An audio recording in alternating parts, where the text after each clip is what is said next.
ভাত বা যে কোনো খাবার খাওয়া শুরু করার এবং শেষ করার জন্য ইসলামে কিছু দোয়া পড়ার নিয়ম আছে।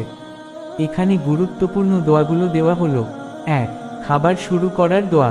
খাবার শুরু করার সময় শুধু বিসমিল্লাহ বলা সুন্নত, তবে এর সাথে এই দোয়াটিও পড়া যেতে পারে। আরবি উচ্চারণ বিসমিল্লাহি ওয়া আলা বারাকাতিল্লাহ, অর্থ আল্লাহর নামে শুরু করছি এবং আল্লাহর বরকতের সাথে। ২. খাবার শেষে দোয়া। খাবার খাওয়া শেষ হলে আল্লাহর প্রতি কৃতজ্ঞতা প্রকাশ করে এই দোয়াটি পড়া সুন্নত।